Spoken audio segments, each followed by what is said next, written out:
Hamza Ladouane est glorifié dans les médias, il est défendu et protégé par la gauche. Tu vois, faut pas toucher à Hamza Ladouane, c'est un peu le totem, un peu comme Bali Bagayoko. On touche pas à Bali Bagayoko puisque c'est la vache sacrée de la gauche. Et ce Hamza Ladouane, dans beaucoup de pays, il se serait fait recadrer très rapidement par rapport à son comportement scandaleux de délinquant.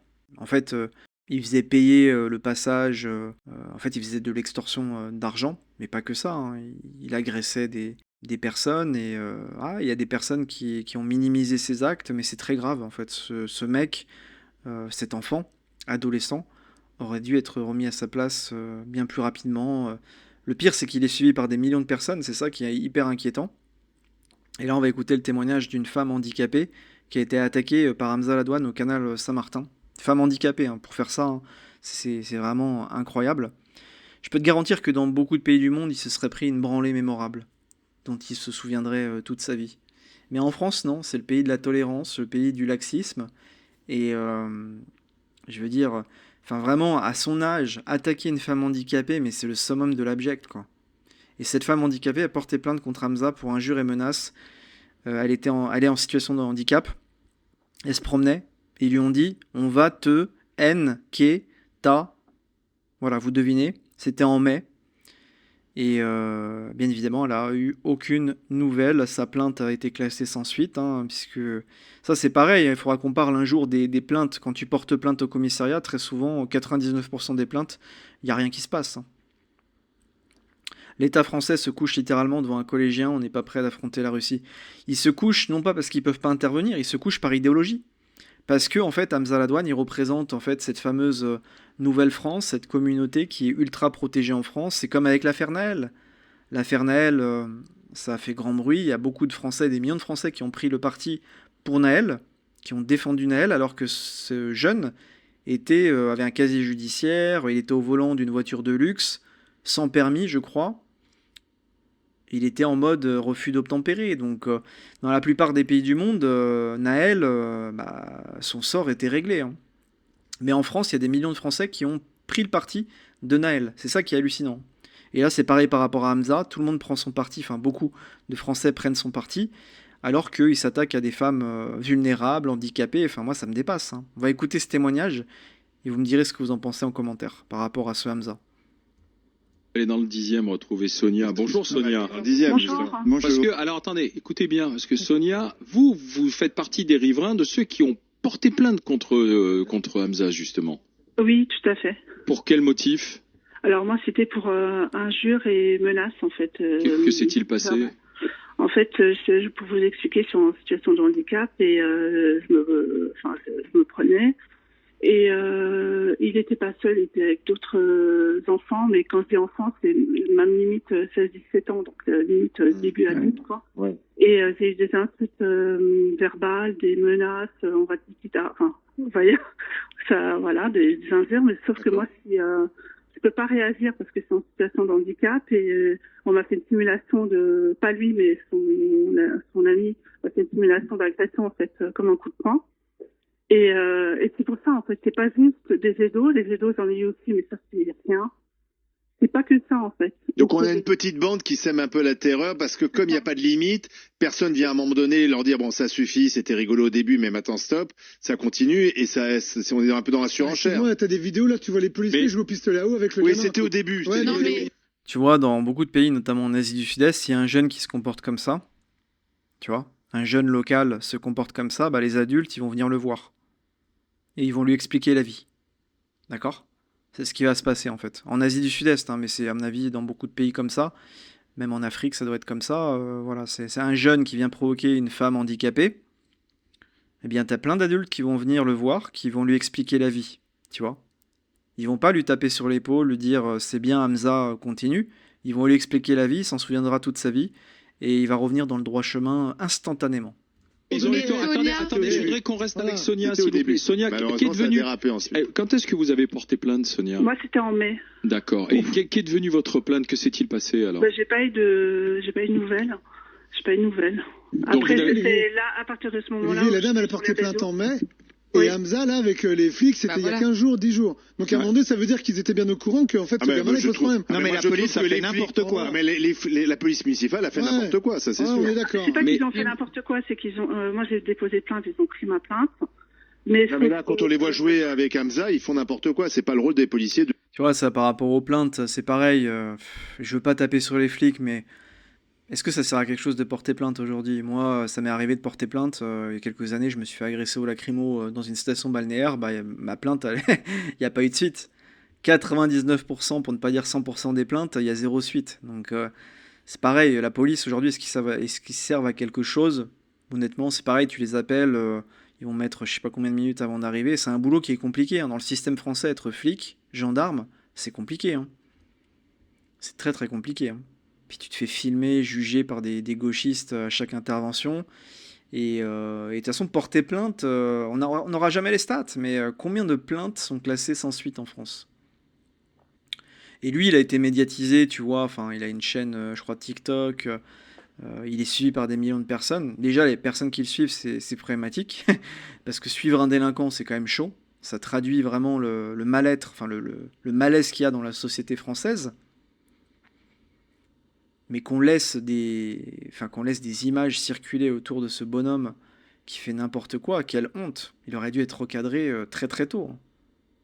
De jouer avec un gamin. Mais Sonia, vous êtes toujours riveraine du quartier, donc c'est allé en s'amplifiant au fil des jours, en fait?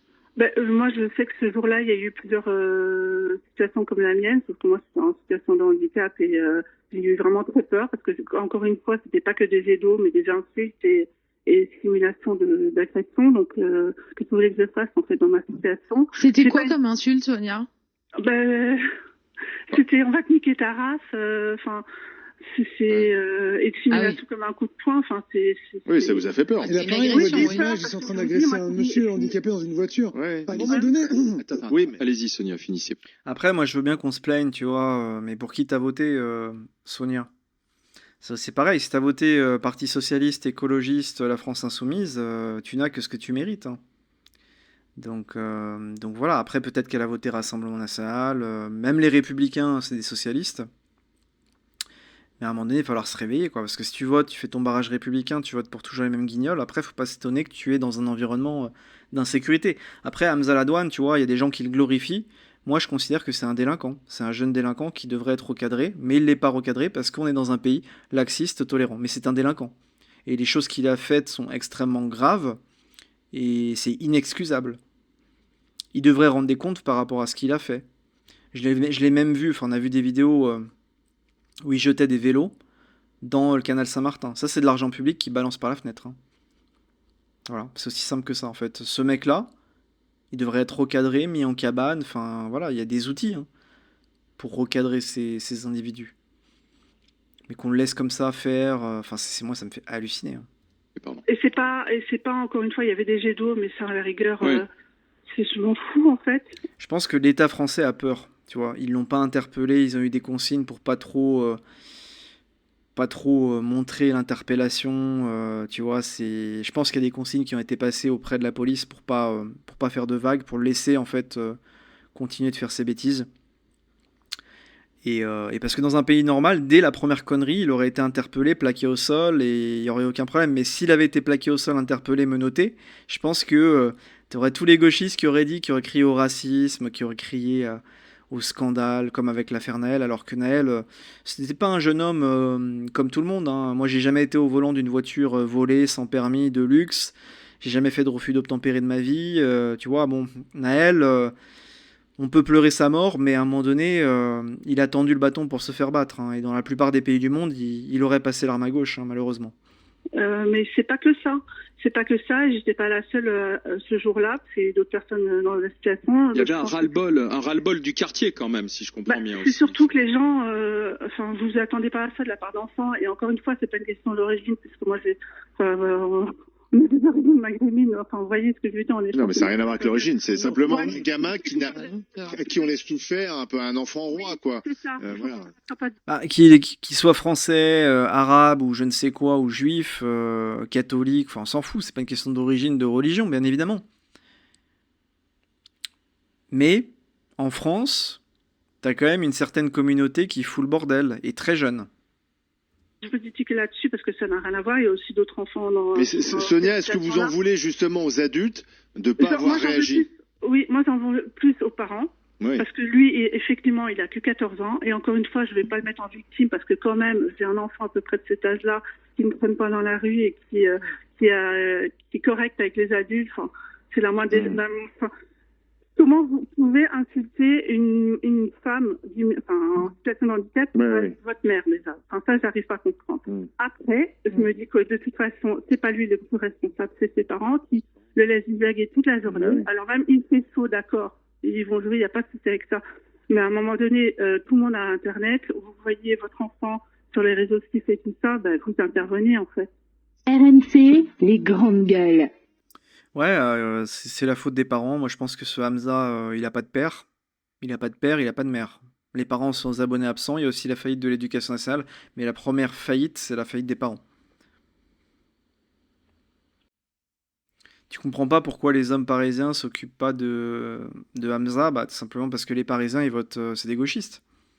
Beaucoup, hein. S'il était un collégien blanco, l'État aurait réglé la situation, même pas une journée. Mais comme c'est un... Ouais. Je pense que c'est comme avec Bali Bagayoko, en fait. C'est des vaches sacrées. Faut pas toucher à ces gens-là qui font partie, entre guillemets, d'une minorité opprimée, de personnes qui ont tellement souffert qu'il faut absolument tout leur pardonner, tout excuser chez eux. Voilà, en fait, c'est politique, c'est un sujet politique. L'État, les responsables qu'on a en France sont des lâches. Ils sont des lâches, par idéologie, ils toucheront jamais à Hamza, parce que Hamza, il représente cette minorité opprimée, qui a souffert, et il faut pas leur faire de mal à ces enfants, à ces jeunes. Même si ils sombrent dans la délinquance, même s'ils agressent des gens, il faut les laisser prospérer, si je puis dire, sans aucun problème. En tout cas, c'est l'état d'esprit qu'ont nos dirigeants aujourd'hui.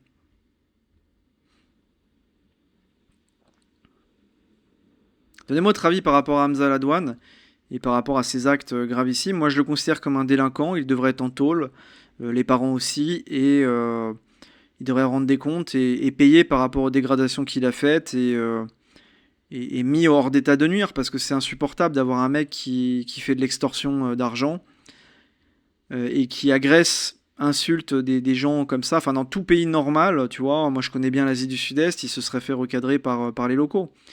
Directement, dès la première connerie. Mais non. En France, c'est le laisser-aller, la protection de certaines minorités, et qui deviendront peut-être un jour une majorité. Et c'est le laxisme qui règne à tous les niveaux. Partagez-moi votre avis en commentaire, vous avez ma newsletter en description, et je vous dis à plus tard.